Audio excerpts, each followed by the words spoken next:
Shalom Bayit, peace in the home.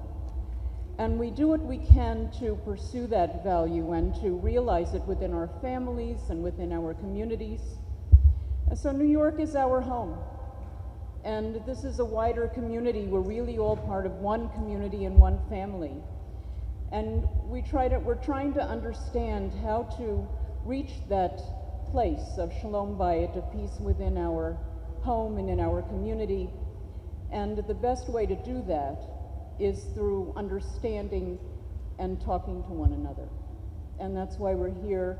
We're delighted to welcome the Borough President Eric Adams and Norman Siegel, well-known civil rights attorney. And with that, I'll turn it over to them. Thank you very much. Thank you, Rabbi. Norman. Good afternoon. Let me echo what the Rabbi said, and thank you for coming.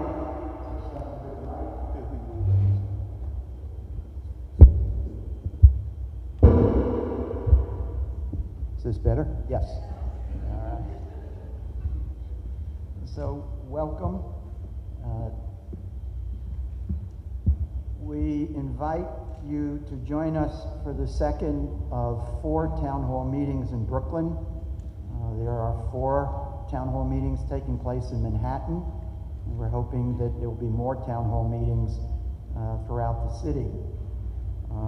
We do this with the hope of creating a public process where constructive, I underscore constructive, voices of all persuasions can be heard. It is crucial that neighborhoods and groups most affected by the breakdown in police community trust and cooperation, as well as members of the NYPD and other law enforcement agencies, participate fully in this public conversation. The conversation cannot be one-sided. It has to be both sides, the police and the community, engaged in the conversation for it to be successful. We need to examine, for example, why this mutual lack of trust and cooperation exists, and better understand the criticisms, grievances, and recommendations of each side. We must ask the community, what are the failings of specific police policies, such as broken windows? We need to address how the criminal justice system, including the grand jury process, which is secret, should be reformed, and why some in our community have called for an independent special prosecutor to address allegations of police misconduct. Equally, we need to explore together how to improve training for NYPD officers and reduce stereotyping on all sides. Upgrade resources at police precincts in order to invite positive interaction with community residents. At our last meeting, a very interesting suggestion was, just as we give sabbaticals to professors and teachers, should we do the same for police officers? Every 8 years, you give a police officer 3 or 6 months off as a sabbatical. We also talked about what are the working conditions for NYPD. Also this week, to put a little controversy into the mix here, which I always like to do, we heard Police Commissioner Bratton analogize his role to General Dwight Eisenhower during World War II, when he talked about how he has to be, quote, with the troops. Is this suggesting that we're militarizing our police? If so, is that good? And second, harkening back to the civil rights era, I heard the police commissioner talk about we should raise the penalty for resisting arrest to a felony. Just think of it.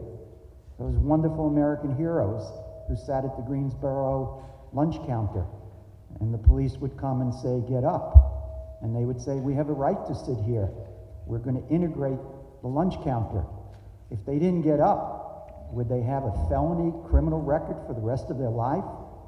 What about the die-ins at Grand Central recently, when the police tell them to get up, and they don't get up because that's what traditional civil disobedience is about? Are they going to have a felony record for the rest of their lives? Right now, it's probably a violation. So, have the politicians spoke up? Where's the mayor on that issue? What do you think about that? Should we say yes, no, maybe? We must not deny, minimize, or even trivialize the painful reality that there's a wide gulf between City Hall and the police rank and file. Neighborhood, community, and civic groups have never and still don't speak with one voice, and at times they have conflicting agendas. But history teaches us that in order to overcome some of the problems that we're going to be talking about today, we need to boldly, honestly, and sensitively confront them and do so together. Borough President and I, longtime friends, we've demonstrated together many times for what we thought back then was the right thing. We still probably think it was for the right thing. With Eric's ascendancy to the Borough President of Brooklyn, giving him additional platform to speak about what should be done in the city.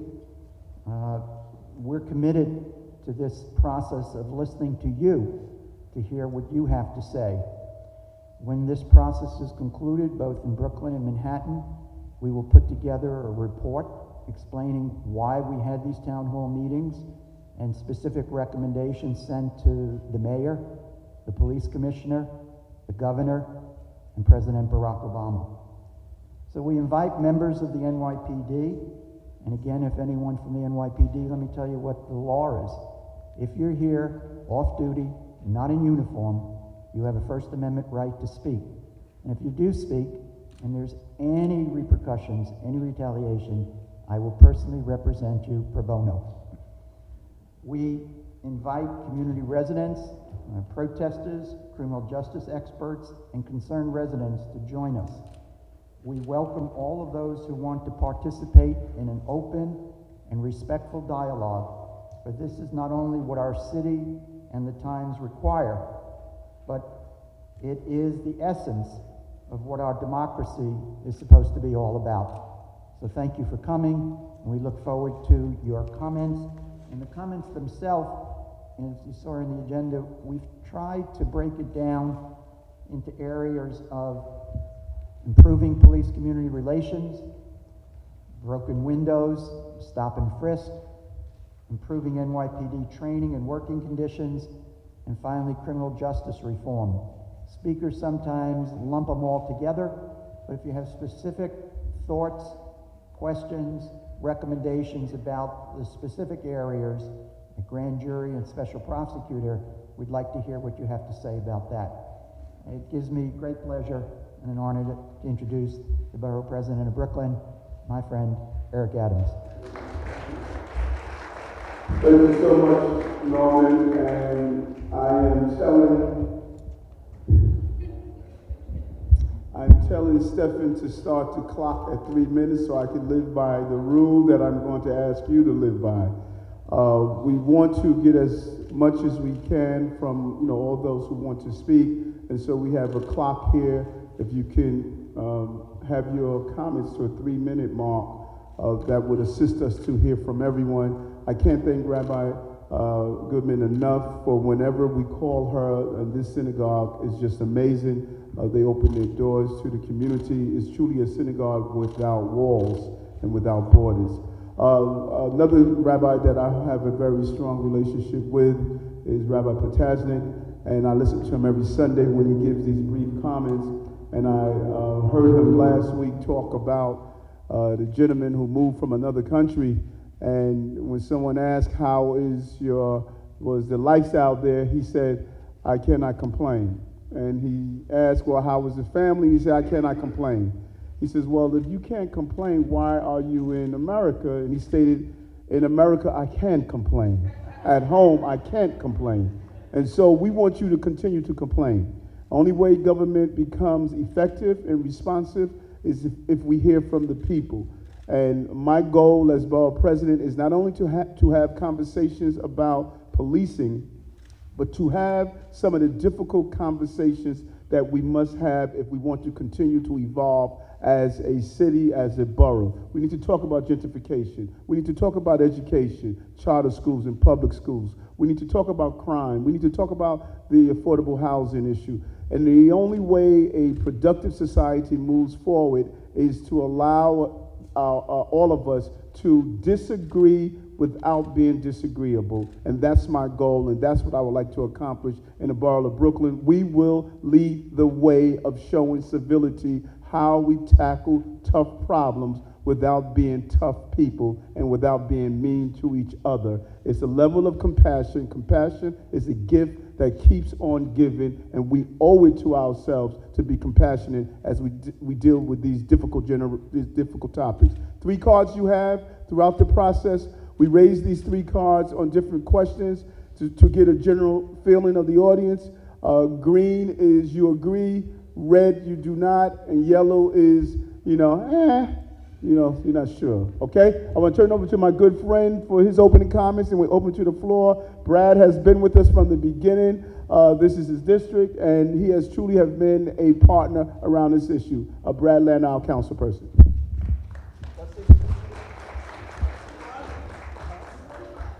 Thanks very much to the Borough President and to Norman as well. Yes, I'll try to be even briefer because the point is to hear from people. We had a very good one of these at Borough Hall a few weeks ago. I'll clarify, we're actually just slightly across the street from my district. I don't have the honor of representing Union Temple, but the other side of the circle. These are obviously critical issues. We're paying a lot of attention. Last year, I guess a year and a half ago now, I had the honor, along with Councilmember Jumaane Williams, of being one of the prime co-sponsors of the Community Safety Act, trying to take some steps forward to address inequalities in stop and frisk, to establish the new NYPD Inspector General, who just came out with their first report looking at some of the what happened and how little accountability there really was out of the chokehold complaints, even that the CCRB verified, and also passing the bias-based profiling bill that makes even clearer that we're going to have law enforcement that doesn't base its policing activity on the color of your skin. And we did those things. They've had some impact, but there's really such a long way to go. We are thinking about some additional legislation in the council. We are thinking about what the NYPD is doing. I will tell you, we had a really good tour of the NYPD Training Academy a couple of weeks ago. And whatever else you think, and I was really quite unhappy when the commissioner made the remarks that he made about resisting arrest, which is, if you look at where resisting arrest is charged, for example, it's dramatically racially disproportionate. So it surely doesn't comply with that bias-based profiling bill that we put in place. On the other hand, what's happening at that training academy, I have to say, is a real genuine effort to try to make some durable cultural change in the department. And we have to figure out ways to move things like that forward. So I'll just end with this, and I see my friend Wally Bazemore here in the back. How many of you have ever been to the Red Hook Community Justice Center? So a handful. That to me is an example of the kind of thing I want to see us move in the direction of. That is a place that's thinking about how do we get at problems before they start. When they start small, how do we find them, right? There's an instinct in broken windows, which is let's find the problems small, but not then, all right, do something that makes them much more likely to get bigger by having people spend time at Rikers and wind up in the system. How do we de-escalate? How do we find small problems? How do we do it in ways that build relationships?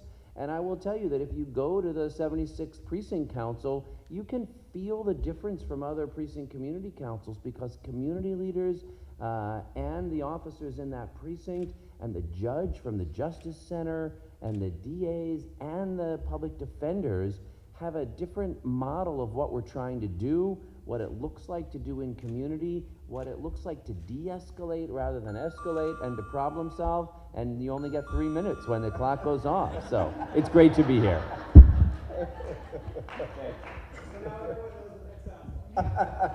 I was lucky you didn't imply the 3 minutes to me. So the mic is open. And just please say your name. Good afternoon. Thank you for having me. I think this is an important conversation. When I was 14 or 15, I was stopped and frisked and harassed, and it was a really traumatic experience. The cops was in the same precinct as where the gentleman was sodomized, and the police drove me by the cemetery and began to ask me, even though they didn't find anything on me, "Are you sure you want to keep that story? Are you sure you weren't doing anything?" It was you knew they were trying to do something probably a little bit under, not above board. We've never been able to, I was never able to successfully follow through with the Civilian Complaint Review Board. Since I was 15, I've had at least 2 or 3 more experiences like that. There's no accountability, no transparency, no, I don't even know how the Civilian Complaint Review Board works. And in order for us to have a real substantive dialogue, one, we've got to be able to say, whenever, if you log a constructive criticism towards the police, it doesn't mean you're anti-police or you're anti-public safety. And 2, there's actually got to be accountability, because we're undercutting a lot of our democratic principles, and we're eroding community trust with people that are not criminals, and we're in fact turning people that might otherwise be helpful to the police against the police by some pretty antagonistic behavior. And so I'm wondering, one, I appreciate each of you here has raised the level of conversation to a point where we know that people that criticize police aren't anti-police. But 2, I'd like to see from a tangible side what specifically we're looking to do with the Civilian Complaint Review Board and what mechanism there is to hold the department accountable. Thank you. Thank you. Very And much. before you go, can I ask you, because 20 years ago when we finally got supposing an independent Civilian Complaint Review Board, Right. some of us thought we had succeeded. I agree with you, it hasn't worked. Do you have any suggestions about, in Washington Heights last week, some of the people said we should have community civilian review boards? Well, I think there should be a mix. I'm a teacher, and I know that from that standpoint, it's really difficult for folks that maybe aren't in the classroom to make a informed. There needs to be a balance, right? Because there's some things that I don't know about policing that maybe somebody else might know, but I think there should be a mix. But I think that the information has to be public. So, for example, if I walk into a police station like I have in the past year, and I'm threatened because I'm logging a complaint, there's got to be a public something there, right? And there's got to be an assurance for civilians to know that now that I logged that complaint, the cop isn't going to, if he sees me on the street and he knows I'm my neighborhood cop, he's not going to say, well, I'm not going to protect him. And that's a very real fear. And it's a sort of vigilante justice that occurs in the formal apparatus of our government, which is completely antithetical to our government. And so, that's what I have. I'm not sure. Are you aware that you can file the complaint on the internet? So I've filed complaints. I filed 3 complaints. One I've got a call back from. The others I haven't. And this is in the past 15 years. The most recently, a pretty slipshod job of policing, and I hold the police in pretty high regard. I filed the complaint, followed up with my city council person. It wasn't you, Mr. Lander. But there was nothing. I got nothing. Okay. And I think that that's something that is not uncommon. It's not unique to me. And one begins to question what's happening here. We want to talk about community police relations, but it's a one-sided conversation. Just one thing to watch out for that's should come in about the next, in a little more than a month. The first NYPD Inspector General report looked at these chokehold cases. And the CCRB had done its own look, and there were something like 1,000 that had been complaints that had been filed. They verified about a dozen. So there is a question, and I hear you obviously. Where did the others go? But even the dozen that got referred to the NYPD for discipline, almost none of them did the department follow through on the CCRB's recommendation, and that's what the Inspector General's report looked at. So they made a series of recommendations.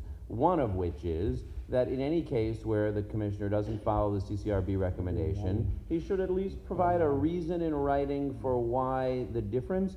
By March 15th, because that report came out I think around January 15th, the commissioner has to give a written response to the report, and so he's either going to say, I agree, in all future cases going forward, I'll give that written response, or not, Right. and that's just one thing. That's not going to solve all the issues. You know, I mean, I There's could at least one thing we appreciate should that look that at. progress, but it's, you know, it's a little I'm bit, not trying to right. tell you But it's the enough, thing but that's I'm just trying challenging to- for me and that's really troubling for me is I don't want to have to wait until I get a chokehold applied on me in order to, you know, to And you really hear me, be I'm not assured telling that you that I'm it's going to enough, be, it's just you know, one that thing to justice watch is going to for. be administered. What if I'm, you know, what if my arm is twisted and the cop tells me I'm going to break your effing arm, right? Point well taken. Thank you for that. Thank you for your personal story. When we ask you a question, it's not hold against your 3 minutes. Just want to let you know that, because we want to make sure we get your 3 minutes out. But it just helps sometimes when we ask a question, because then it helps as we do our final report. And one other thing, if people want to submit something in writing to us, we welcome that, and that will be part of the record as well, the appendix to the report that we make. Hi. A couple months ago. Your name? Oh, sorry, Tracy Tullis. A couple of months ago, there was some discussion and attention given to the fact that the school security agents and I think also beat cops were ushering students coming out of the John Jay campus high schools, ushering them out of the neighborhood and toward the trains, which seems like a civil rights violation to me. And I just wondered whether there was any kind of follow-up on that, and is that still happening? Has there been any kind of further discussion about letting the kids be in the neighborhood if they bloody well want to? It's the first I've heard of it, but you're absolutely right. If people, especially if we're talking about young students of color who are being told to get out of a white neighborhood, that would be what is known as a traditional civil rights violation, discrimination based on race. In fact, if they were white students who were being told to move on, that would be a violation as well. So, is that your district? Yeah, that's my district. I mean, on this specific issue, I think pretty quickly and immediately thereafter, a lot of people, including myself, had a conversation with the commanding officer, and I don't think that it has repeated itself since that one time. On the broader issue of school safety and school discipline, obviously it's one more sadly dramatic area of very disproportionate policing, and it's something the council's trying to take another look at. We passed the School Safety Act to try to get some of the data, but it's time for us to come back around and take a look. If you look at the schools that have metal detectors, a whole range of issues. If you look at who's getting suspended, it's absolutely disproportionate. Do you want? I think it wasn't just that one. There was one incident in the news about kids being told to move on or whatever. But I've interviewed the kids, and they say that they said when I interviewed them that it was a daily thing. That every day they're told, you know, go on, go on, go on. So it wasn't just an incident that was inappropriate. Okay, I mean, I think what happened that day was unusually dramatic, and that I can't say that there's no cop on the street who ever does that, but that was, they had cars out. I mean, that was unusual. There was quick follow-up, and that hasn't happened again, so. I worked at that school for 13 years, and I do want to say that it was a continual process of police in the neighborhood telling students not to go into certain restaurants. There was a pizzeria where students were not welcome across the street, and the students there was a continual process of police being very rude to students, maybe not always telling them and ushering them to put through to the subway. So I think this was, I worked there for 10 years. And Was there a racial aspect to it? well, I mean, the students at the time, there was not a white school in the building. It was only recently that there was a white school in the building. But the students were disproportionately, I mean, the statistics on the school were 70% African American, 15% Latino, and the rest other. So you could My answer is yes, there's a racial aspect to it. Good afternoon. My name is Tanya Wardalley.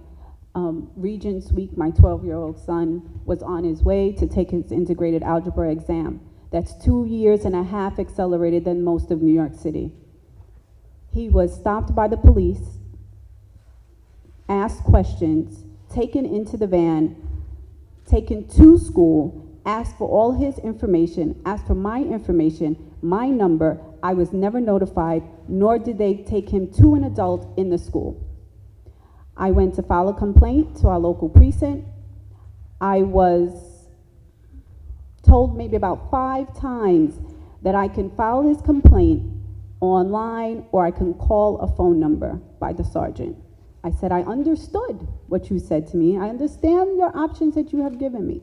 But I, again, say that I want to file this complaint right here. And he had to call and get a complaint number and then advised or explained to me that the Internal Affairs Unit and the CCRB will investigate and contact me. I haven't received any information. Tell me, I'm just curious, is this your son here? Yes, Now, he was on his way to school? to school. Okay, and which school does he attend? Mega Everest College Prep. Okay, on Nostrand Avenue. That's right. And he was stopped en route, this was hours? This was about 10:15, and the exam was at 1, so he was well getting there ahead of time. Okay, and so the police officers stopped him That's right, on Church Avenue and 46. and questioned him? Yes, And you said they transported him in a van and took him where? to the school. To the school? And it pretended like they didn't know where the school was, and so he had to explain to them where the school was. Okay, and you filed a CCRB report? Yes, Have you heard back from them? no. Okay, so can you give your information to my staffer here, Nan? Steve. Can you give, so I can follow up for you? Absolutely. Because they should have communicated back with you, and you're right. If you wanted to file the CCRB report in the precinct, they should have taken that report. You don't have to do it over the internet or via phone. You can file it in the precinct. In which I did, but I was kind of pushed. If you asked me 5 times, and after the first time, I told you, yes, I want to stay right here for 2 hours, and I want to make sure it's done here. That should not have happened. And so, Kim, I want to follow up with you. That's right. Okay? So your impression was they didn't want you to file the complaint? That's right. And second, what was the reason for why they stopped your son?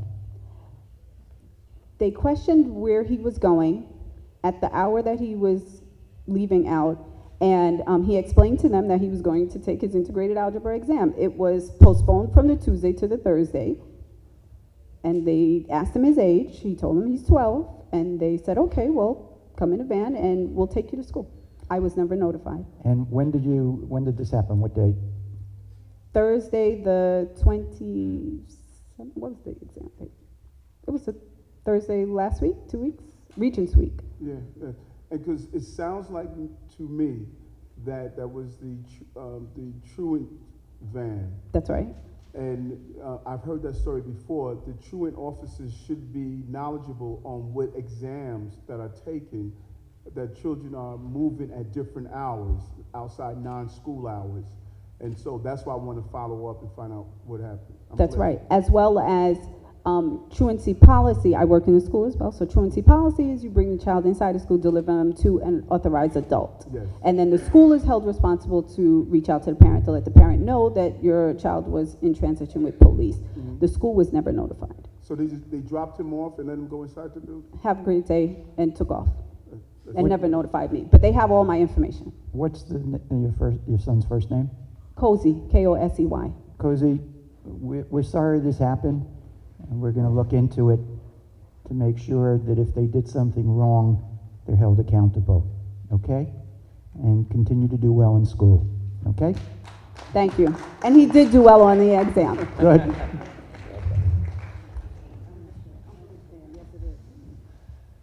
Good afternoon. My name is Miss Anonymous. I am married to a retired police officer, and we are parents to a young adult son. As a wife, I was worried for many years when my husband left to go to work in the morning, wondering if he'd come home. When my son became a teenager, then I started to realize now there's another worry. Will he leave the house and be able to come home. He's been stopped and frisked twice. The first young man that spoke of how demoralizing, degrading it is, he's now 23 years old. He wants to have absolutely nothing to do with the police department. In terms of could he have a job as a policeman? Can he move forward with that? He's not interested. His peers are not interested.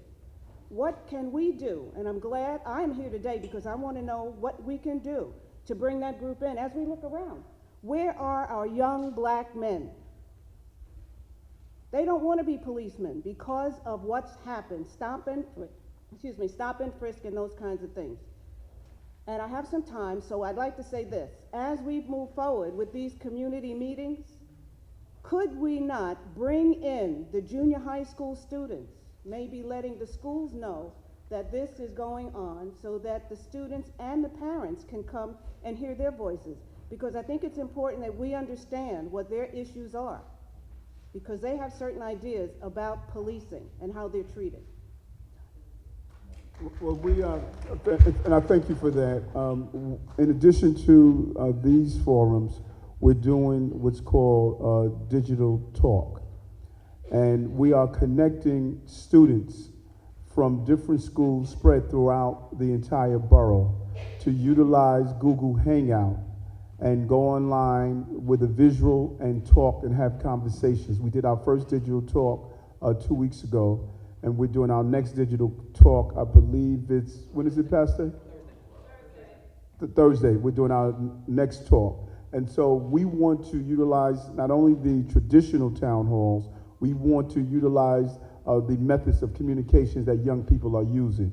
And it was amazing to see the young people from a private Catholic school, Sunset Park, where we had a large Hispanic and Muslim population, to speak with Base High School, African American body, and just the conversation that took place. And you're right, they had their own views. Some of those views were not stereotypical, and we were able to really gather a great deal of information, and we want to continue to do that. And we'll take your suggestion also to try to involve educators to let the parents know to come out and talk about conversations like this. Yes. Thank you. Hi, good afternoon. I'm Joanna Oltman-Smith, and I wanted to share kind of my odyssey that I've been traveling the past several years with the NYPD. I started out really distrusting them, and that comes from my childhood in Berkeley, California, where they were, called pigs. Let's be frank. That's what they were. They were pigs. And I came to New York and never had a cause to run into them because of the color of my skin. They left me alone. I left them alone. That was fine. Then I had children, and I started becoming concerned about their safety on the streets. And I started trying to find ways to get more enforcement for the issues I was personally concerned about. So I started attending my community council meeting at the 78th precinct, and my relationship was pretty fraught there. I went every month to this meeting, and I presented my issues, and I felt like I really wasn't heard. And for some reason, I kept going. I'm not sure why. And I also pursued some political solutions to the problems I was facing, and things started changing around in government overall. And then I started feeling like I was being heard at this meeting that I've been going to for several years. People were talking about Vision Zero and what can we do to keep everyone safe on the street. And this past fall, beyond all chance, I was elected to the board of that meeting. And now I find myself in a position of really getting to know the police and really starting to see for the first time where they are coming from. And where they're coming from is a really scary place. And they're not allowed to tell you guys how scared they are, but they are terrified all the time. Terrified of what? Of death, of being injured. And it's not statistically proportionate. We all know that there are a lot of other jobs out there that are more dangerous, but that is where they're coming from. They work in a job that they feel like at any moment they might not come home from. So that's kind of opened up my eyes. But just on the subject of improving relations, I just had a little thought today that we talk about improving relations, but most of us really don't know each other at all. Like, how can we improve our relation when, you know, most of us don't even know any police, and most police don't live in our neighborhoods? So I had just a couple quick suggestions. Get them out of the cars, get them on the streets and on bicycles where they can talk to us and interact with us, and then we'll get to know each other. And consider subsidized housing for police in the neighborhoods in which they work, so that they can really become members of our community. Thank you. Thank you. Let me ask you, what's your views about a residency requirement for police officers, that they have to live in the city? I think it's a great idea, but not without subsidy, because it's totally unrealistic, as we saw in the Times today. Who's buying up the real estate in New York? It's, you know, shell companies from other countries. How is a person on a starting NYPD salary supposed to compete with that? So there needs to be some infrastructure, or maybe it can be rolled into the mayor's affordable housing plan. Or tax deductions for mortgage payments? Sure. There are a lot of ways to get them local, but they need to be local. That's so important. Not all of them, but at least a good proportion of everyone in every precinct should shop at the same stores we do, cross the same streets we do, be in the same schools, go to the same churches. It would go a long way.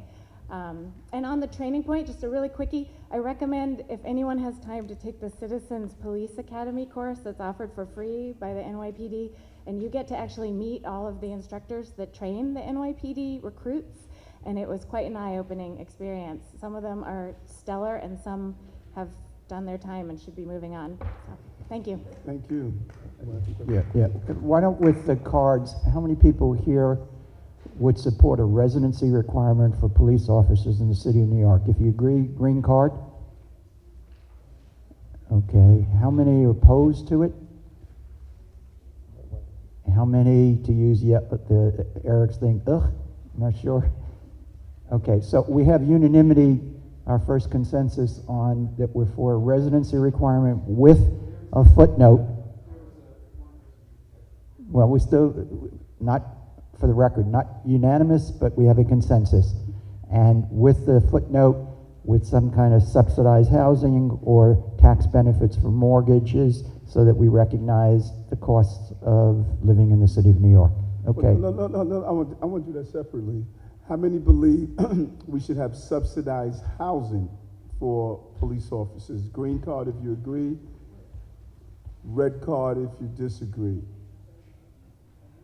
yellow card if you're unsure. Okay, got you. That's a lot of yellows for that one. Okay. Hi, good afternoon. I'm Judge Michael Gerstein, and I sit in Brooklyn Criminal Court, so I have a really unique perspective on what we're talking about. I've presided over dozens and dozens of hearings where the police had to justify a basis for stopping somebody. Now, I'm prohibited by the rules of judicial ethics from talking about any case that is either pending or that might be occurring in the future, but I am permitted to talk about things that would improve the administration of justice, and I wanted to follow up on something Councilman Lander mentioned in his opening, and that's the community court. From my perspective, the community court in Red Hook is a great institution, and it's a great institution not just because it's in the community, but because of all of the resources that they have for that court that we don't have on a proportional basis downtown. We have a drug treatment part, but there's one misdemeanor drug treatment part, and in Red Hook, basically the entire court is a drug treatment part. I understood that there was supposed to be a second community court opening in Brownsville. I can think of at least 3 other areas where a community court would well serve the community in all of Brooklyn, but it requires money. Well, can you tell us the status first of the one in Brownsville, and second, if you believe that the perhaps the current council, as opposed to some prior iteration of the council and the mayor, are prepared to devote substantial resources to opening more community courts? So on the Brownsville Center, boy, I hope we're moving forward on it. The local council member there had some issues, and it didn't move through when it was first presented a few months ago. It's my understanding that the administration is getting ready to put it back forward to essentially repropose it, and I am certainly very committed to pushing to help make it happen, because I agree it would be great. The council is, I think, and I'm very pleased to have been joined by Councilmember Lori Quimbo, whose district we're in, so let's welcome her. And I actually want to shout out my district leader as well, because he's here, Josh Scaller, so thank you, Josh, for being here. There are definitely a lot of us who are committed to doing things that get at that goal of broadly of diversion, of not having kids who, jump a turnstile, spend 15 days in Rikers, but to find ways to make things that could be tickets, to make things that could be summonses, to offer restorative options like drug treatment. This is exactly the opposite of what we've been doing, which is taking low-level things and escalating them, running people, having them spend time in Rikers, and leading exactly in the wrong direction. That's what's so wrong with the whole idea of policing things as resisting arrest. I mean, so often resisting arrest is, the initial thing was, again, selling loose cigarettes or walking in the street, and then that becomes policed in a way which escalates, and it doesn't always end in somebody getting killed, though sometimes it does, but it very often ends in someone winding up with an engagement in the justice system that costs money and is totally unproductive. By the way, it is a Class A misdemeanor. Gives you a criminal record. If you're convicted of nothing but resisting arrest, you have a criminal record. You can go to jail for up to a year. So I think the council is committed to working on this, yes. Except you have to have an underlying valid arrest to be charged and convicted of resisting arrest. So just remember that. Yes. But you don't have to have a conviction on the underlying arrest. You have to have probable cause for the arrest, and you can theoretically get acquitted of the underlying crime and convicted of resisting arrest. Thank you, Judge. Thank you for that. Good evening. My name is Petronila Stevens, and the reason that I'm here, I go way back. When there was the riot in President and Utica, my car was on fire. I was mugged twice. I called 911. The detective came, he stalled, and he came back. I'm not going to get into what's the resolution for that, but my question is, what is the state of mind of the leaders that has the job to train the police officers? Is there honesty? Is there accountability? Is there respect? Those who are going to train our police officers, I'm not against them, because I have a family member who is a young sergeant right now. And my question is there love for what they decide to choose to do as a career, or is there apathy? And those are the questions that I put out there. I don't dislike a police officer because I need them for my protection. I was mugged twice going to work. I'm still here today, thank God. I don't hate the police officers. All I would like to see that police officers love themselves and love the people that they have to encounter. We who are doing wrong, we must be responsible also for the wrong we are doing. We cannot get away from that. We have to be honest, and unless there is honesty in anything that any one of us have to do, we are always going to have problems in society. This has to stop, because instead of getting to work together, what we are doing is just pulling away from each other, and it's going to destroy the community in which we live. So my question is, the people who are in charge of leadership, is there apathy? Is there anger? The young lady here said, she understands that they say they fear for their life. That is true, I understand that. But there is a decor, a procedure how you arrest a person. You cannot arrest a person and kick them immediately. That immediately is going to create anger. It's going to create bitterness. And when you are bitter, you don't do anything nice. I was in the classroom for 10 years. I'm no longer in the classroom. But what I'm saying is we need to be able to let young people, as old people know, there is respect that is demanded at all times. And if you don't put that first, it's just going to flare up and make things bad. And I just leave it. Well, I think, let me respond to your question. I think that the overwhelming percentage of police officers are good police officers. They're good people, and they do a good job. I hear over and over again the metaphor, it's a few bad apples. It's only a handful. I don't believe that's true. I think that in answer to your question directly, in the training stuff and the people who do the training, there's some wonderful people who are enthusiastic about training people properly. There are some that are mediocre, and there's some that are apathetic and even have some hostility and even bias in their heads. The challenge for all of us is to try to identify those in the latter categories, right, and either give them support services to improve their performance, or perhaps have to figure out how they leave or are forced to leave the NYPD. Right. And I've always said that I estimate you're probably talking about 1 or 2% in the category of hostile and bigoted. But if you take 1 or 2% of 35,000, that's roughly 350 to 700.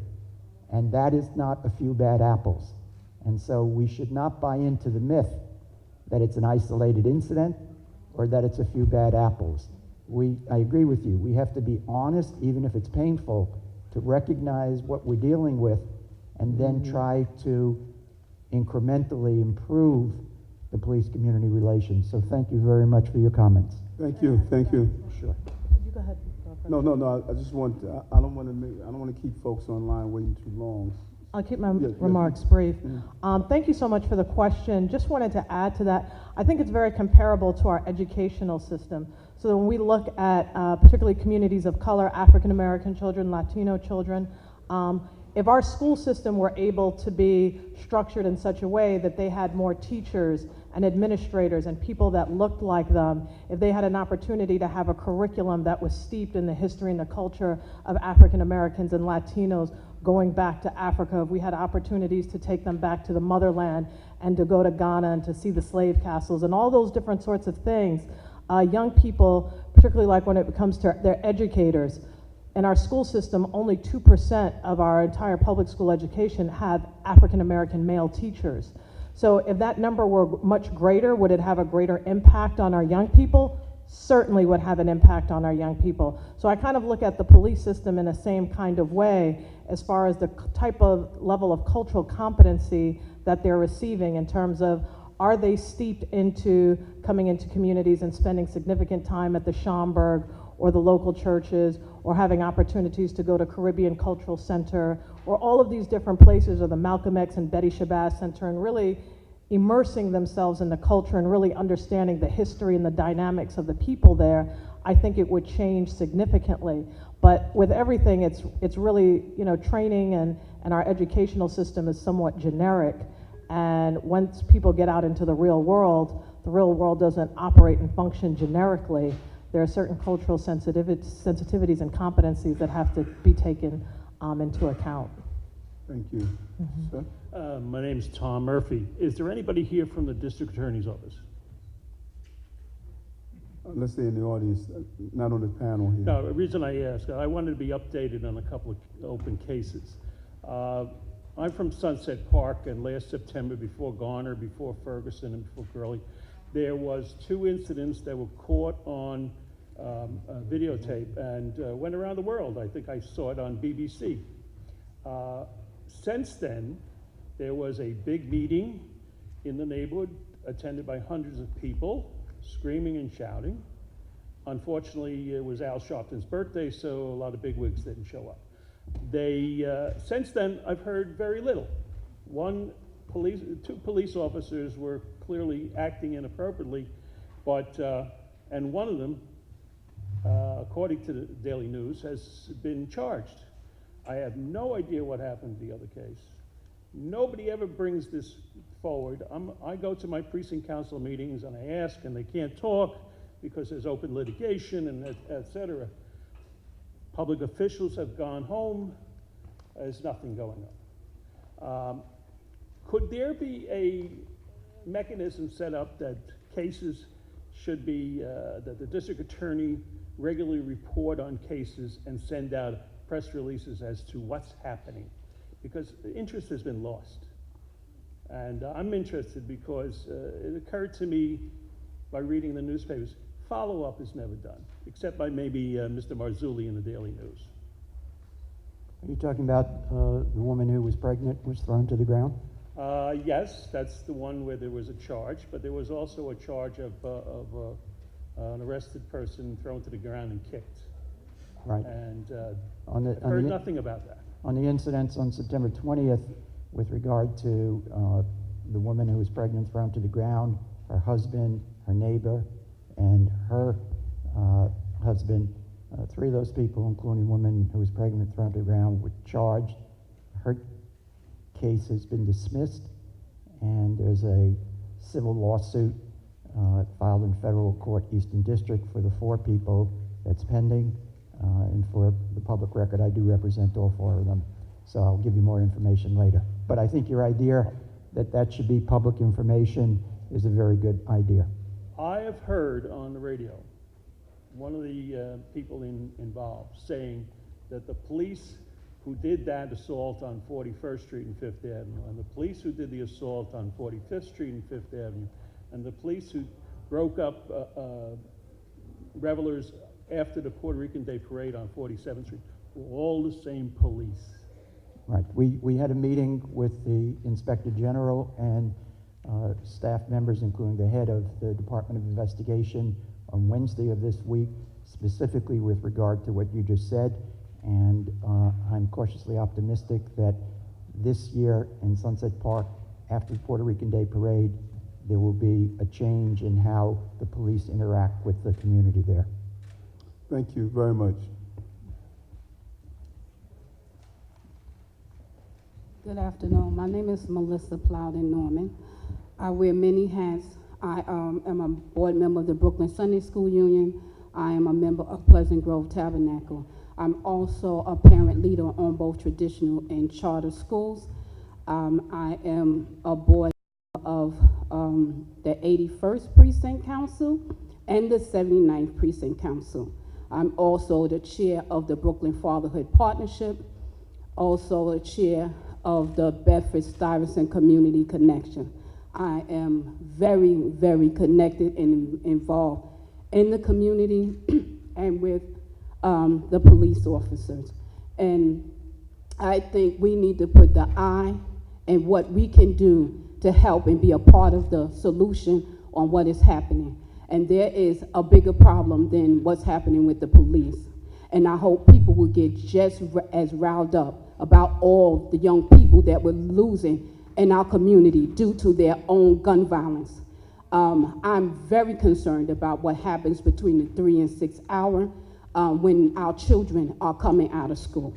I have went from one community to another in middle of crossfire. That should not happen, and thank God the children weren't on the block. I have lost young people, and it was not at the hands of the police. So when we get upset, let's get upset about everything, because these are things that shouldn't be happening in our community, period. And I believe in being a part of the solution, and I am a resource guru to find what families need to be a preventive measure, to find safe haven for our children, because that's very important, and give them something else to do. So that's what I do in the community. And so with the police, we have been able to go hand in hand. They support faith-based very good. And I sit, like I said, on the police councils and stuff, and when we have our monthly meetings, we have people that come in with problems, and they do all they can do to solve those problems. And we are now getting ready to do a prayer walk, and I hope that some of you can join us, because the day that the officers were assassinated under the 79th precinct, the 79th precinct was doing a humongous toy giveaway to over 1,600 children. And I have to commend them, because they didn't stop. They continued to service the community even though they had fallen officers. And so at the end of this month, on Saturday, the 28th, we're going to do a prayer walk within Bedford-Stuyvesant. I was also involved with the one on Martin Luther King Day in Brownsville, but I think we need to come together as a community as well. And so, I'm sorry, so we will have both clergy, faith-based, community-based organizations, the NYPD, school-based, all will come together on that day. And we're gonna start at the 79th precinct. We're meeting at 10:30, starting our walk at 11, and go through Bedford-Stuyvesant, make sure we cover 81st precinct. And so that's gonna be one of the ways that we want to help when it comes to our community. Thank you very much. And I believe her comment is crucial, because it really reflects that story was never really told, how the officers, after 2 officers were assassinated, the officers continue to be community-minded. And we need to be clear that this discussion is not about being anti-police. It's about how do we make our police department and communities have a more symbiotic relationship and deal with those very real concerns that people have. So I really appreciate your comment. I also appreciate that you are involved, and it's about being involved. When you are involved, you can actually shape the conversation and the direction of what happens in your community. Thank you very much. Yes, sir. Thank you. My name is Jim Dingman. I'm the chair of the WBAI Community Advisory Board, and I want to mention to people here that community advisory boards exist in every public radio and television station in New York. And these are pressure points where people, the public, can come and raise the question about what are you doing in covering these issues. We had a town hall forum in December. We invited a few people on the panel. They didn't come, but I was stunned by the amount of people who came with short notice. And so it said to me that we have to do this continually. And I also should add, I'm 65. I had plenty of friends of mine in the 60s coming out of the military who became police officers, white, black, and Hispanic. And I have no animosity to them at all. Most of them retired. They've talked to me about these kind of problems for many years. So I don't come at this with the point of view of like thinking that it's a we versus them thing. The police serve the public. They serve the people. And that's what we should have to do. I want to raise something though that happened to me. I'm the father of a missing child who was missing back in 1993. And I discovered to my chagrin that the NYPD had one of the worst records in the United States in terms of dealing with missing children and missing persons. As you think with the Eaton Potts case and all the publicity that came with that, they actually dismantled the runaway squad in the late 80s and other instruments that were pretty good. And so I was confronted with the fact that they wouldn't even go up to training in Albany that the Department of Justice raised. And they once brought me over to the police academy sort of as a little palliative to have me come over there. So the issue of training to me is an important one, and I think shouldn't be underestimated, because you know, we would go in and talk to the chief of detectives. I'd come in with several people who had lost their kids, and they would give us a big bunch of baloney and run around, because these people were concerned about where their children were. And they were basically given the shuffle, the, you know, like, we'll talk to you later about it, even though most of them were quite sensitive. So I think the issue of training on this question is important. And I think that the kind of things that we'd like to do at the station with having town hall meetings, I want to bring in academics, I want to bring activists, I want to bring politicians, I want to bring cops. I don't want to not have conversations with cops. That's ridiculous. We have to have conversations with police officers. But people shouldn't have any illusions about the training issue, because you would think that a missing child or a missing person, a child, would be something that they jump like that with. Well, that was something I learned the hard way, was not the case. And I had to go to Congress, the state legislature, and actively go into the community boards in New York. Another pressure point I should add to people, you go into those community boards with 10 people rallied around this issue, you'll start to have an effect. But it has to be an overwhelmingly massive political effect right now. Not just this, we just got to overwhelm the public, and we got to go in and talk with people on the agree list too, and talk to them. Thank you. Thank you. Thank you very much. More or less, what I have is a statement. Introduce yourself. My name is Carlton Berkeley. I'm a retired New York City detective. I'm a former member of the 100 Blacks in Law Enforcement Who Care and the National Latino Officers Association. Eric and I have been part of the 100 Blacks for a long time in NYPD. More or less, I have just a statement, and the last, I have a question for Mr. Norman. First of all, as far as training for police officers get the best training. All right, there is no more training when they're out there abusing people. What we need now is accountability. When a police officer feels that they can go outside and they can just arbitrarily abuse someone and nothing happens to them, they're gonna keep doing it. All right, I did the job for 20 years. There's no more training. It's accountability.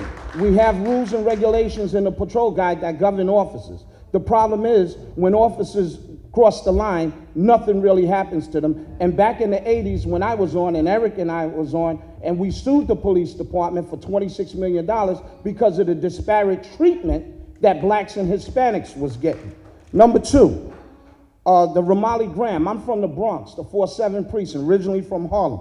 But with Romali Graham was nothing more than a modern day Emmett Till, when the police can run in someone's house and kill a 17-year-old boy in front of his grandmother and his 6-year-old brother. And I was there the day it happened.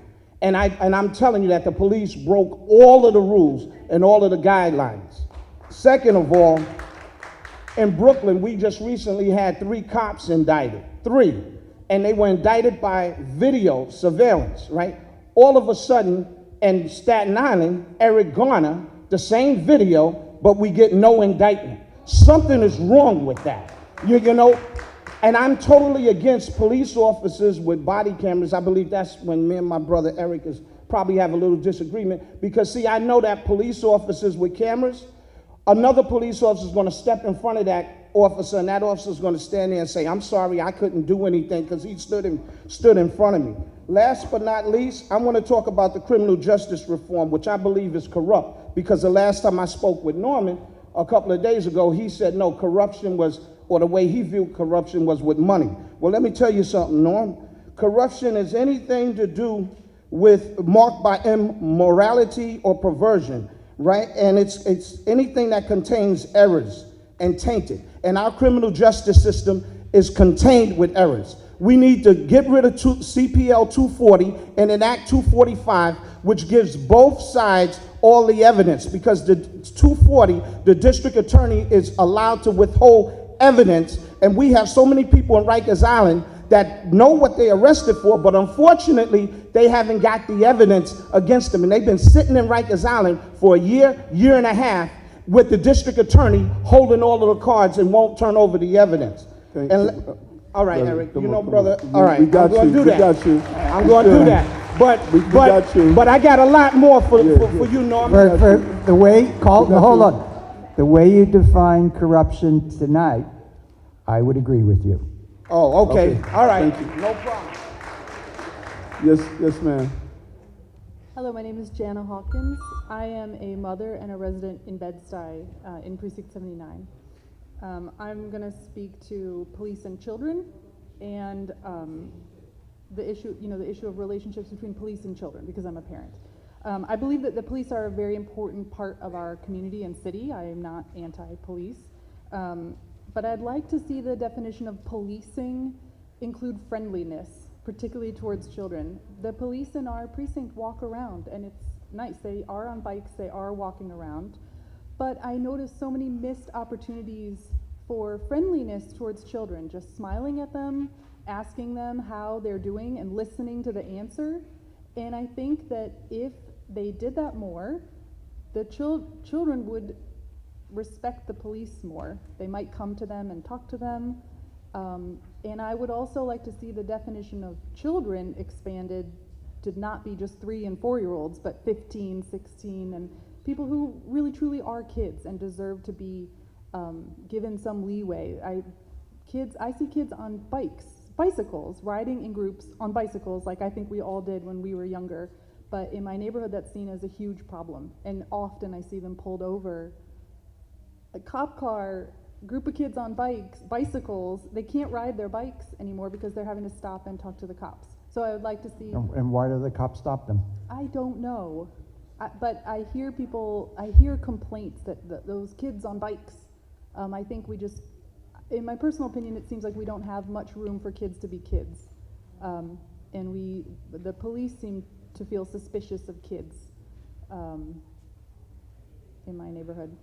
And I think that that's a huge missed opportunity. I think that kids will grow up, they can grow up to be a very important part of our community along with the police. And their relations with the police can be improved by politeness from the police.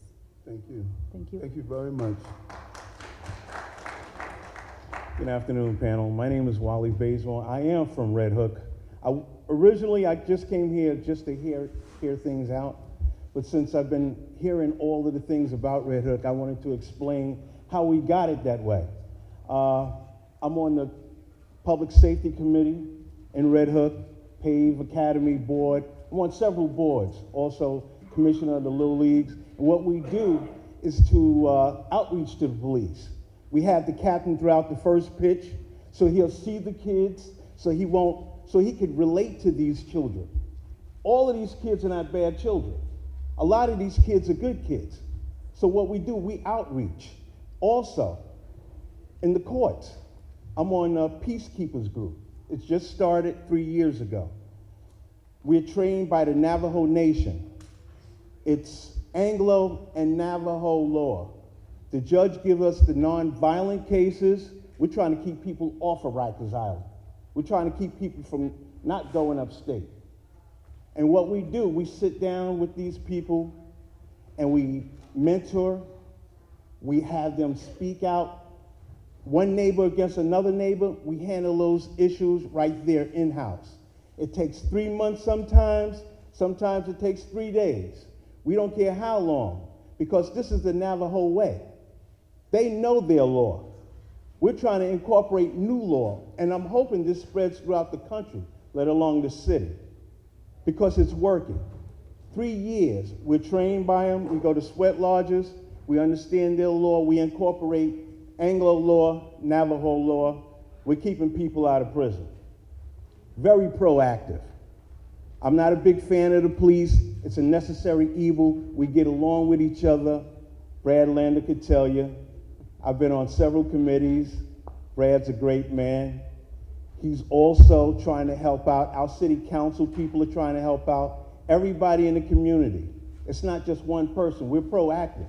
I take kids to Columbia University, to the UN, so they can relate to other cultures.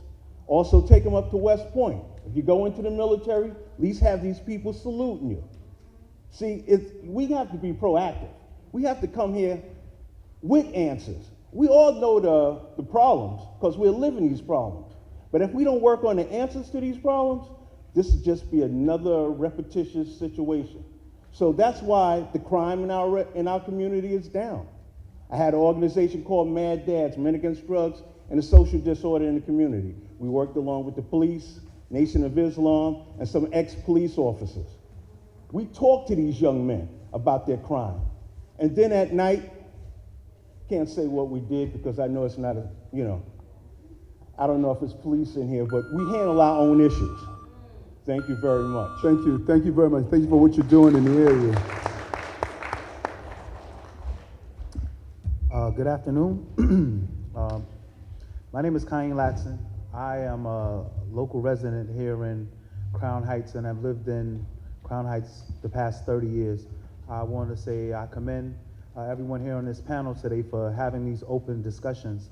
But there are a few things that I just want to touch on as we look at the 4 topics. Like I said, I work at the Justice Center in Brownsville, and actually work with some of the most difficult young people when it comes to police and their relationship, because it's a generational thing that they've gone through, that they've seen their fathers, their grandfathers, their uncles have to deal with police officers in their neighborhood. A lot of times when cops come into the force, like the young lady said earlier, they come from Yonkers and Westchester and Long Island and have no connection to the environment that they're going to serve in some of these high risk areas. I do appreciate what the district leader said earlier in terms of the steps that you guys are taking here, you know, in the 76th precinct and Prospect Heights area.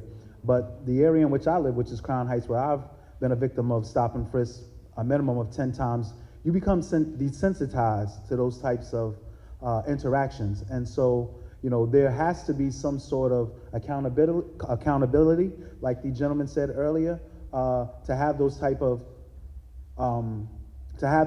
conversations with police officers. We know that a lot of times when these young men are killed or things happen, you know, the media and the people are quick to bring up their past arrests, their history, and things that have happened. But these cops are not held accountable. They have a blue wall of silence that they keep, and they're not going to report their fellow officer. It's not in their description from the beginning. They're taught to protect each other and watch out for one another. So maybe there needs to be a civil or community board that reviews these incidents, because the police officers are not going to tell on one another. They ask us to tell what we know about what's going on, and this whole, you know, we have a stop, don't snitch policy. They ask us for information on what's going on in the community, but they don't hold each other accountable when it comes to their own misconduct. And so, you know, like I said, at the Justice Center, we're working with 16 to 24-year-olds. One of the gentlemen that I hear today, he actually is from Brownsville, has given back to his community, has gone to Harvard, has reached back out to young people in Brownsville to teach them about graphics, about marketing, about business, about starting their own business. And so, you know, I look forward to the future and the things that can come out of these conversations. But I just want to say that the conversation that we're having has to be ongoing. It has to have community, but also law enforcement here, so that we can have open dialogue and discussion. We can disagree without being disagreeable. And the only other comment that I have is that the next time we look to host something like this, if it's quite possible, we might be able to do it in a neighborhood where we actually are having these issues, or more plague. I know the first one was at your office, the second one is here, but maybe looking at some areas that there are actually issues, and maybe on a Saturday, so that other people of color that go to church that don't make it out this time can come out maybe on a Saturday or Friday. Thank you. Thank you very, very much. I had a question. The stop and frisk went from 700,000 to now 50,000. Is there a difference in the community, or is it still going on? There's a difference in terms of the numbers. I think that when you still have impact officers that stand on certain corners in high crime areas where they don't have an interaction with the community, they almost make it feel like Afghanistan or Iraq. And so you bring a military and a militant state to the areas in which that you serve. And so if you're a police officer, the side of the police car says CPR, it says courtesy, professionalism, and respect. And so rather than take life out of the neighborhood, maybe they need to be focusing on bringing life and breathing life into the neighborhood and actually interacting with the community that they serve. You don't have to high five and play double dutch with the kids in the community, but you can be cordial. You can have a conversation with a young person. You want to make it back home to the family the same way they do. They want to make sure that they get home safe, and so do you. So there's a conversation that needs to happen between these impact officers and these rookie officers that come into these areas and the young people and the people that live there, young and old. Thank you very much. No problem. And the next hearing is in Brownsville, by the way. It's in Brownsville. Yes, ma'am. My name is Connie Lessold, and I've lived in this neighborhood in the 77th precinct for the better part of my adult life, and I live here now. You don't want to get me started on the 77th precinct, although I have always worked with them and tried to make it a better neighborhood and a better precinct. And due to this point, I am a member of the 77th precinct. Don't laugh, anybody in this room. Ministers Council. That's a group that works very hard. I have a specific question which comes out of my concern for mental health and cultural competency and the fact that we have so many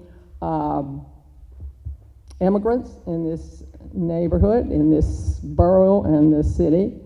I read in the Post, this is a specific question, that Commissioner Bratton is supporting a bill to make resisting arrest a felony.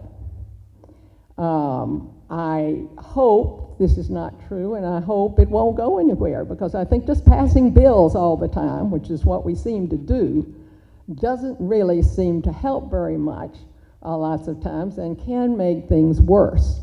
When people are about to be arrested, they are very oftentimes frightened, scared, don't know what to do, don't know what they're doing, and they can overreact. And to then have a felony slapped on them, when I don't see the help. I also think that the problems come from the top. We have only talked about the problems at the grassroots. I don't think it's where it comes from. I think broken windows has been a failure as a policy. When I was most active in citywide issues in regard to homelessness in the 80s, and I do not think broken windows is helpful now. Certainly not when you see what happened on Staten Island. I'm sorry, I think it comes down from the top, and that is very important, because the last gentleman just talked about Afghanistan and everything else. I just came back from Haiti, where I was chased all over the place by the police, and didn't get any justice for the school I was trying to help through the courts. That is going to change. We are not giving up, and we have every confidence that we will prevail. But we trained those police and those judges in Haiti.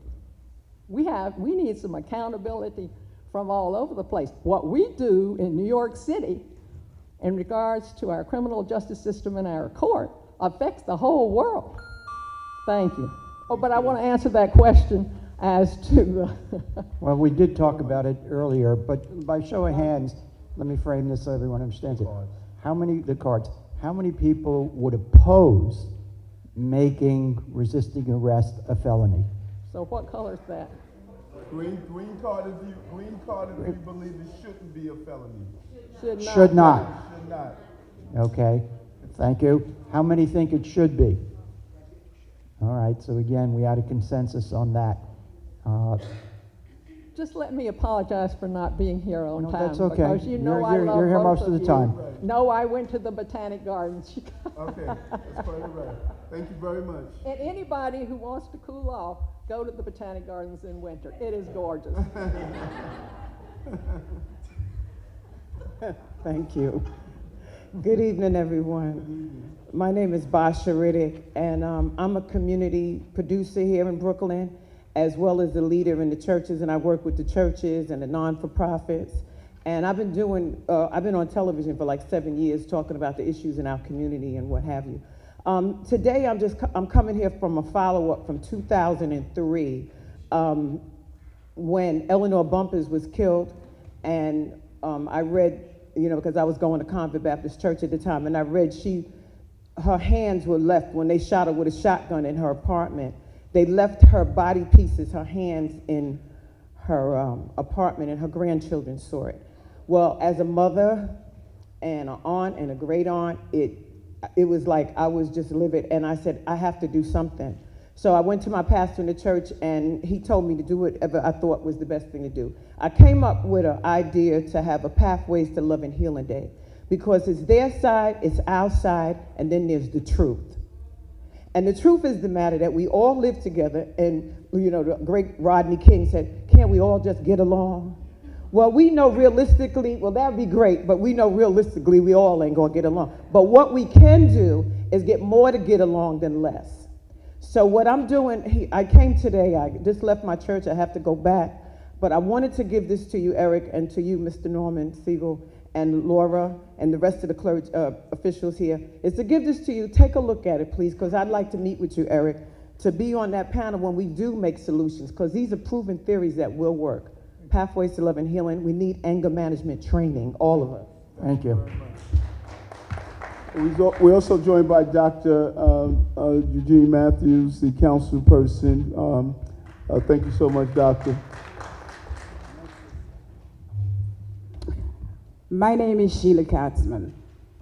This is my synagogue, and I'm so happy that this is taking place here. It's good to see you, Lori, here. I have a story, and then I have a question. I have two questions, actually. The first story is, my grandson was 16. I live in Park Slope in Bradlanders district. And usually in the evenings when they come from school, they go to a little park next door to PS 281 to shoot hoops. And I'm going to get into that you all need to take a holistic approach to everything you're talking about here. He was shooting hoops, and some new folks had moved in across the street and see these dark-skinned kids playing hoops and called the police. And the police came and picked up my 16-year-old grandson, who is a good boy, trying to go to college at 16. We couldn't find that boy. I have a relative who is a supervisor at a detention downtown, said, no, what? We didn't see him here. And my husband and I later found out that he was in Red Hook at this center that you spoke about before. We went to get my grandson. He was chained on the legs. He was chained with his hands, arms behind his back. And when he talked about it, he said, grandmother, now I know what slavery really was like. The court said that they would expunge this from his records, but it has not happened. What was he charged with? Loitering or something like that. This is next to our brownstone in Park Slope. That has not happened yet. Brad Lander said earlier that he went and did a tour of the training of the police and everything was good.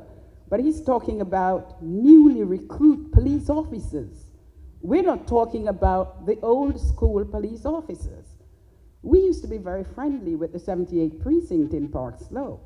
That has changed somewhat. And there's a question of the otherness.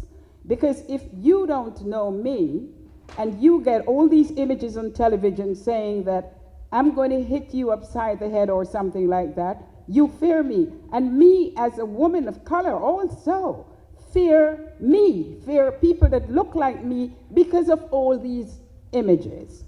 So how do we deal with something like that? Finish. You said you had two questions. Just ask the questions just to wrap up. What are the two questions? Okay, one of my questions about training for the police.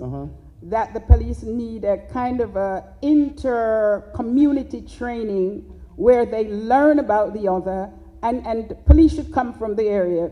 What kind of training the police are getting? Got you. Right? That peopleness thing with people, to know people, to build trust between the police and the people and vice versa. Got you. Right? Okay, Thank you very much. Thank you. Sheila, I think that's an excellent point, and one of the things, because I've been racking my brain too in terms of strengthening community relations, I think that some form of, given the different police officers' interests, I would love to see a situation or program where there is a mandatory community service component to the neighborhood, so that if your issue was breast cancer awareness, that you would work right here. We have one of the largest breast cancer awareness events that happen in Brooklyn, New York at Prospect Park. If it's the arts, if it's youth, if it's sports, if it's athletics, how do we integrate the police department in every aspect of the work that we do? I started a film festival called the Kid Flicks Film Festival of Bed-Stuy, and it's now in its 15th year, but it was huge police partnership and presence, and I can't even remember what I did or how I did it, but I got them to give out the flyers at the train station when people would come out of the train. They would help us set up the chairs, break down the chairs. They would talk at the event. They would watch the film. And it took a while for the community to get used to it, because when they saw all of these police officers there, they were wondering, like, what is their dynamic going to do here? But when they saw that they were there for the purposes of community service and involvement, it really started to create relationships and partnerships. And it was also an introduction to the police department that didn't happen under a horrific circumstance. So I think the more opportunities that our communities can have, the better. The other is that I remember when I was in school also, we had things like CPR training and all of those sorts of things. I think it's critical that in our schools that we have something where young people are given instruction on how to conduct themselves if stopped by a police officer. How do you receive how do you provide CPR for someone? How do you utilize 311 versus 911? Like all of these different things that are practical things that our young people need to know, but they're just not given that information. And I would like to see that incorporated into our school system. Yes, sir. Hi, my name is Jonathan Sunshine. I work with, I live in Brooklyn. I'm from Crown Heights. And my thing is that what I think here, I have three main points. One, I think that law enforcement should, the law enforcement officers should be trained to assess the situation before taking action. Two, I think that the police officers should be, I said, trained to talk first and then and set an example to all the communities. And three, I think that the people should, that the law enforcement, school systems, and the legal system should work together to enhance, set like role models for kids for the kids, up and coming kids in the community. So some of them like to be singers and dancers and all these other things that they count. I mean, I think they should be focused more on those things instead of running out in the street and doing all these negative things that draw the attention to the news. If the news is going to be anything, it should be positive things that role models and kids interacting with with the communities, and more respect for on all sides, the communities and the law enforcement and the school system and the parental system should work all this should work together. I mean, I know that's said in a perfect world, but the kids, I mean, everybody here, including myself, the kids are actually the people they're going to be your politicians of tomorrow if they live long enough. So the thing is, we have to make sure that they do live long enough. We have to, it's all in philosophy. You got to change the thinking of all these people, so that you don't be thinking about the next one going to the jailhouse. You be thinking about the next one being a politician or a president or city council or whatever the case may be, or even a chef in a restaurant, or stuff like that. Lead a positive example for these people, and then maybe some of them will show that they can do what's basically for them, and hold the people responsible for all these things accountable, like you said before, like it's been said. I say accountability is good, but I think prevention is even better. Thank you. Thank you so much. I just want to acknowledge that we have someone here from the mayor's office is here listening to our comments. And your comments are not just going into the air. My staff is here taking notes of what's being said for our overall report that Norman alluded to in the beginning. Yes, ma'am. Good evening. I'm Pastor Jenny Small, and I'm also a member of the 67th Precinct Clergy Council. I attended the first meeting at the Borough Hall a few Sundays ago, and I've heard such anger and so much negatives, but I sat there and said I have to stand up because there's so much identification of wrong, But what about the cops that are doing good in our community? We're not hearing kudos for them. We're hearing about the ones that have made mistakes, but we already know the mistakes that have been made, but where do we go from here? I was raised in Barbados. I'm a Barbadian, and I raised in an environment where it takes a village to raise a child. And that concept, I was told, used to be here. And I think if we begin to focus on that concept again for our community, for our children, things will be so much better, because so much emphasis is being placed on wrong, but what about right? And when we focus on, many times I speak with children on the street, or when I'm able to counsel children, and these children tell me their parents, the things their parents are doing wrong to them and in the house. We have broken children coming out of homes on the street. We have children that parents don't understand the importance of teaching them how to say, excuse me, please, good morning, I am sorry. So the negatives and the fault and the blame, it's going on the policemen, but what about the parents in the home that are not teaching their children about etiquette? What about the children that are broken on the street and angry, and the cops, what can they do? This is serious. In the community, we have adults that don't even want to speak with each other. There's so much envy and hate and anger in the community, and we're looking for the cops to come in and do right, when it starts with us doing right by each other in the community, because we are the community, and the cops, they are our family. They're our family. Whether they make mistakes, they are our family, and they need our help, they need our guidance, and we are here to give that sincerely from our hearts. And a suggestion I have is that we can have some of the cops in the communities to help mentor the youth, because I think that's a wonderful idea to help the youth. Praise the Lord. Can I respond to that, so much.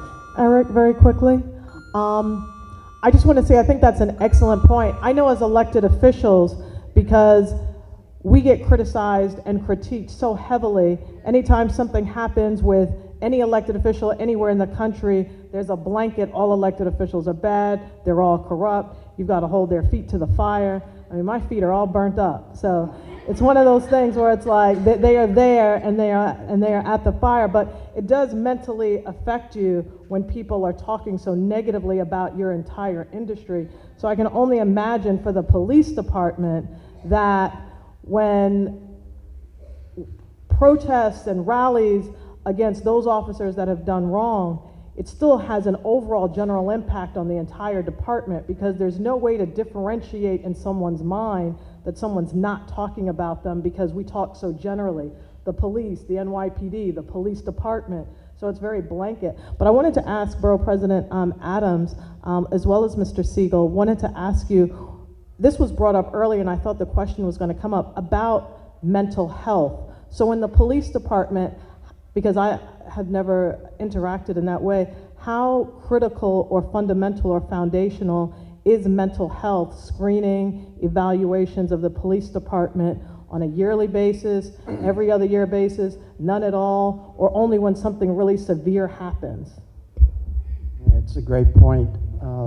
I discovered and was shocked that when someone comes into the police department, they have to go through a psych exam, but they don't have to do a psych exam thereafter. And just think of that. They come back for firearm training periodically. We had suggested at one of the town hall meetings, and there was a consensus for that one, maybe we'll ask the same thing here, is that police officers every 5 years should randomly brought in for a psychological test. And the reporters got it wrong. We weren't talking for psychiatric help.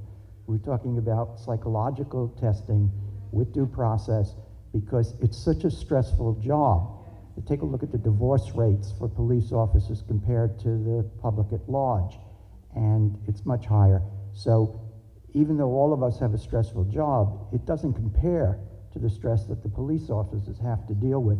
So we should randomly bring people in, because there could be some walking time bombs, and you want to bring them in, and even if you find that they really need some help, you don't make it a disciplinary action. You see it as in a positive to figure out how they can have the support, and that's where the sabbatical came from. So the idea that. So currently they do not have the kind of psych testing that I believe and others believe should be, and they only bring them in after this person actually exhibits the quality. So if someone beat up someone viciously, or the cop, every once in a while you see in the video where they kick someone when they're down, we've seen that, then they'll send them for a psych exam. What we need to do is to figure out what are the factors which would get someone to come in before he kicks the person. And I just want to say this has been an incredible conversation. I actually have to go to a funeral, but I definitely wanted to stay as long as possible. And I thank you both for organizing this discussion. Thank you all. Hello. Hello. My name is Torrin Williams. What's your first name? Torrin. That's T-O-R-I-N. Last name Williams. And I'm not anti-cops. I like the cops. You know, I have friends on the cops, and my mentor, Carlton Berkeley, is my mentor. And each time he helps me in a way, and I would like him to stand up, because I've been with this man for 6 years. 6 years I've been with this man. And we went to Eric Adams. You had a thing in the Bronx here where Chuck invited me to come where you had your event at. I forgot where it was at, but Chuck can remind you. And I just want to say to you, this book right here, each time when I got with Chuck, I didn't know Chuck. I tried to do something for my community in Johnson Projects in Harlem, and I just met Chuck. He was there. I said, hey, man, can you're an ex-cop? You usually come down here and help me with the people in my projects and educate them. People was looking at me, Torrin, you crazy, you snitching now? And I said, well, if that's the case, shut up and go learn something. And me and Chuck been together, like I said, 6 years. His wife don't trust him with nobody but me. I'm always calling Chuck. We won't touch that one. No. But I just want to say, this book right here, it helps me. Sometime when the cops would do something wrong, Chuck, Torrin, did you read the book? What book? Then he gave me this book right here, and it helped me. I'm saying it helped me as him, he's a God sent to people. Because I see when he talks to people, people can relate what Chuck is saying to you. And it was an incident. I was coming home from work, and it was an incident. It hurted my heart because a young man inside my projects was deaf. He was deaf. Lucky Chuck told me to go to the Citizen Police Academy course that a lot of people don't know you can go to. And when I went there, I said, wow, police is running crazy when they see other people on a mustard where they standing to beat cops, and people don't know about that. In that gym, looked like something like this with a fan blowing. Well, anyway, what was disturbing to me, I'm coming off the train. The young man was deaf. His mother sent him downstairs because he, you know, when you don't have the hearing aid, the earpiece, he can't hear you. Because, you know, him and his mom make these signs. And I'm glad I went to the Citizen Police Academy, but I called Chuck. I said, Chuck, where you at? What happened, Torrin? I said, Chuck, you got to come down here now. These cops is crazy. So he said, I remember what Chuck told me. Calm down, Torrin, because if you calm down, you can remember everything what these cops are doing to you, what they doing. Make a long story short, what was disturbing to me, they're ready to lock the young man up because they're saying he's making gang signs. And lucky I know the guy. Lucky I have Chuck give me PBA cards. I said, officer, I'm in the Citizen Police Academy. The young man is not giving no gang signs. The young man is deaf. So he said, if he's deaf, where his peace at? Find out, God works in mysterious ways. And when I tell you he's good God, he's a good God. because his mother was coming right down the elevator.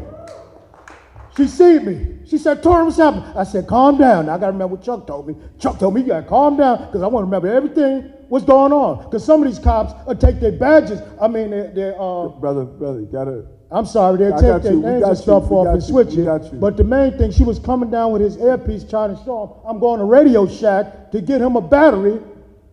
My son ain't in no gang. And I'm just telling you, I'm getting tired over and over again. When these cops are doing wrong, they don't get disciplined. Thank you for the personal story as well. Thank you. Thank you. Anthony Newell, 73rd Precinct Community Council. I'm holding up my green card because I strongly agree with what I'm about to say. So, I just want to start out by saying that all cops are not bad. They're not bad because I know two very good ones, one being Donald LaPomeray over there, and the other one was smart enough to get out of the NYPD and become Borough President. So, with that being said, that's a lot of time on Borough President. I would like that clock for my council meeting because it keeps track of time. I'll object to that. You get your 3 minutes. The next thing, but seriously, I want to implement something in my community that I really feel, Mr. Siegel, it will work. We protect children throughout the country from pedophiles. When you commit a crime against them, we make a complaint, we lock them up, and then we follow them on a website. It has to be some type of website with all of the police officers' face, maybe not their name, that the city and every community can log on to. And once everyone can log on to that website and click on that officer and say, this is the officer that violated me on this street, and this is the same officer that did this to me, that would hold every officer accountable. The good ones would not be accused as much, but the bad ones that's violating us throughout our community will be pointed out. So is that possible? I know the police department, PBA, Mr. Pat Lynch won't like that, but I absolutely know for a fact that we can have, and I know they have undercover, we don't want to reveal who they are, but if you put their face on a site that the community can log in on, when we say who did it, because the cops do say, the COs go, who did it? And when you say, I didn't see their badge number, we wouldn't need their badge number. All we would have to do is log in, click on the officer that violated us, disrespected us, harassed us, and say that is the officer. I don't think it should go through CCRB. It should go through the mayor's office, the commissioner, the DA, the borough president. We have to track the bad officers in the community and get rid of them because those are the officers that is causing all of the problems with police and community relations. They drive around with CPR on their car. CPR in this case would be criminal police response because they responded with criminal intent to violate us and disrespect us. So if they don't want CPR, we need to return the CPR to them and come up with a CPR Act website where we in my community, anytime in the 7-3, you have a problem, I want you to log on to our site and look at every officer that's in our precinct and tell me who it is. And once we identify who that officer is, now me and the borough president and Mr. Siegel can go to the proper authorities and we can start tracking their behavior because if everyone in the community can look at all the officers, I guarantee you the ones that are slipping through the cracks will no longer slip through the cracks. I wanted to take my last 27 seconds. Councilmember Cumbo's gone. She said that her feet was on fire because once one politician do something bad, everyone is held accountable. Well, if her feet is on fire, then my council member don't have no legs by now. Thank you. Just by using the cards, how many people would agree with that statement for a website to try to do that? Green if you agree with it, red if you disagree with it, and yellow if you're not sure. All right, so it's a mix. Okay, thank you. We want to summarize. I'm sorry?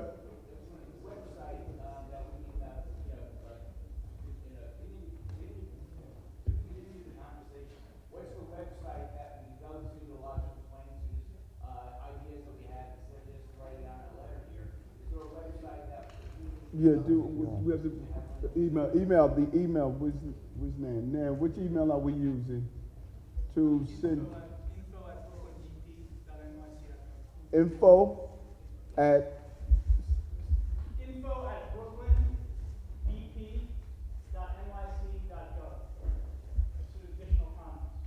And Dr. Eugene, if you, because you didn't get an opportunity to speak when you came in, if you want to make any comments before we close out.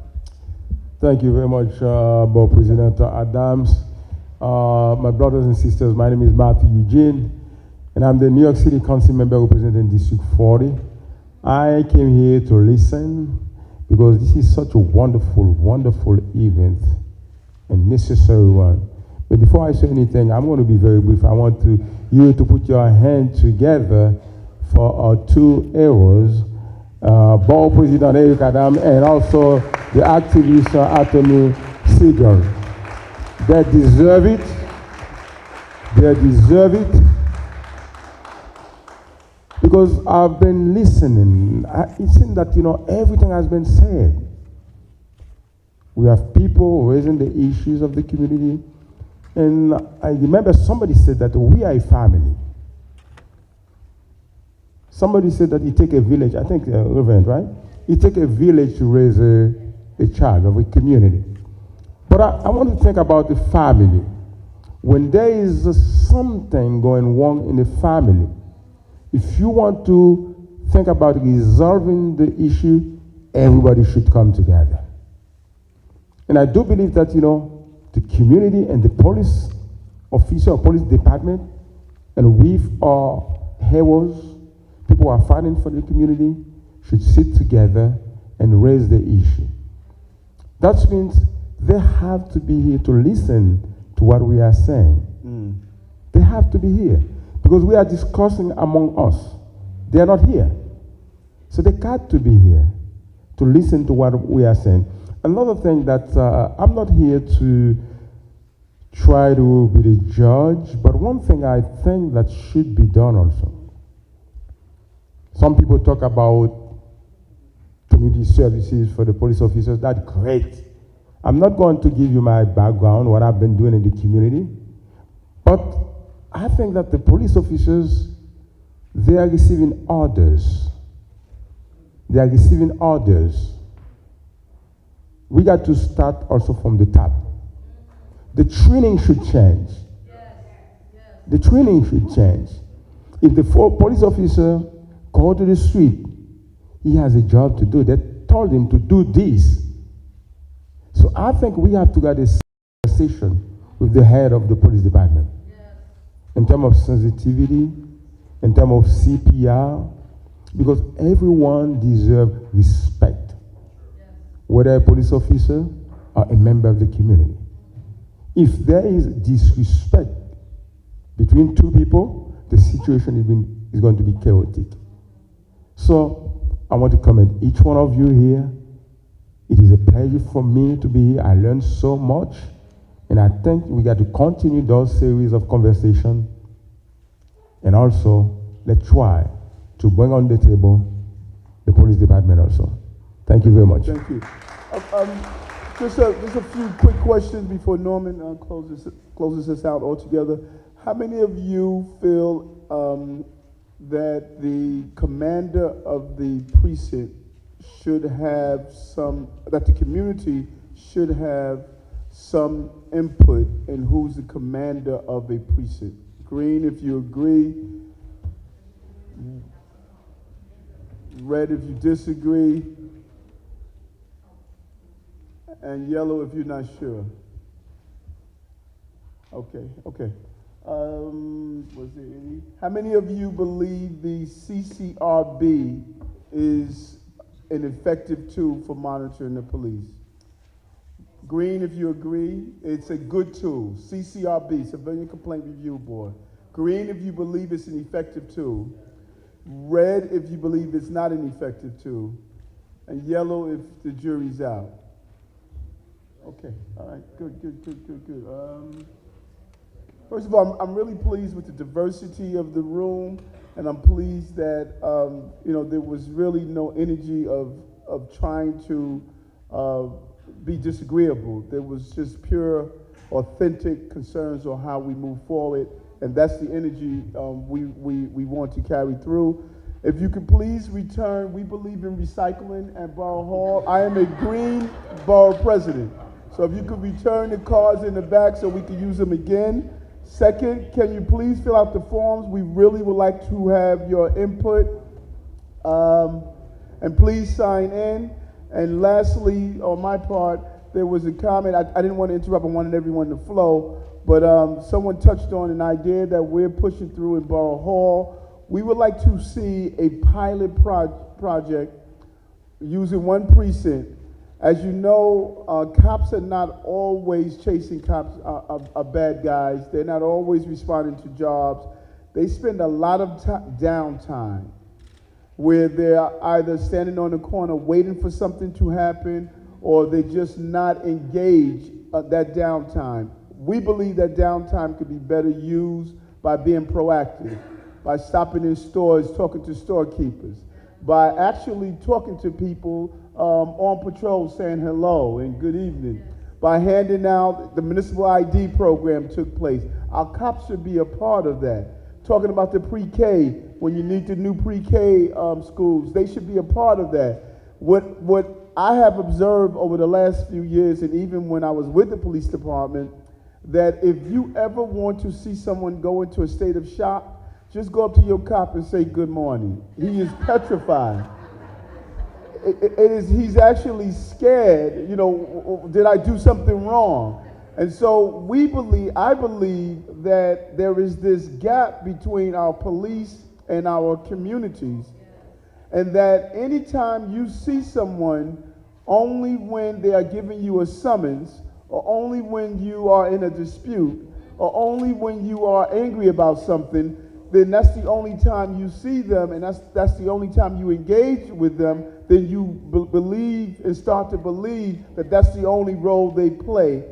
We should use that downtime in a better manner. And I'm going to reach out to the mayor and police commissioner and say, let's just start a pilot project where take one precinct and have our police officers engage. When my brother became a police officer, he called me, and I love telling this story. It's a true story. He called me. He used to be at Operation Pressure Point on the Lower East Side.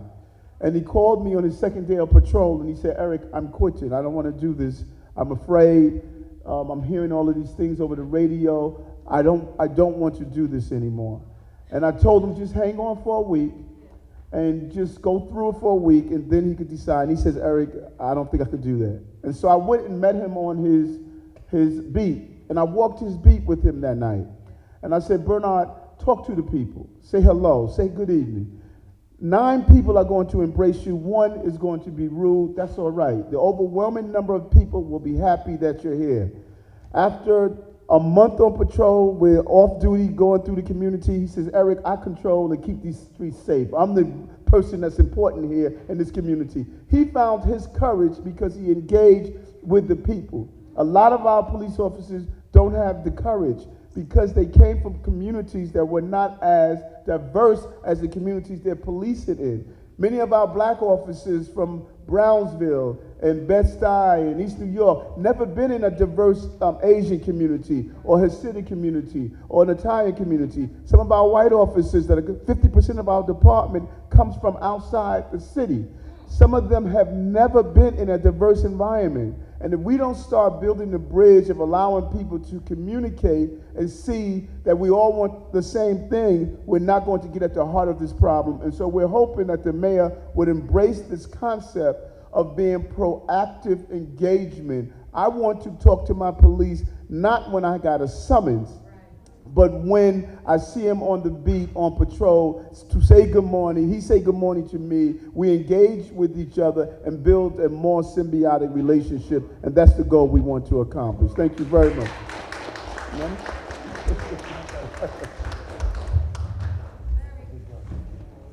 you, Doctor.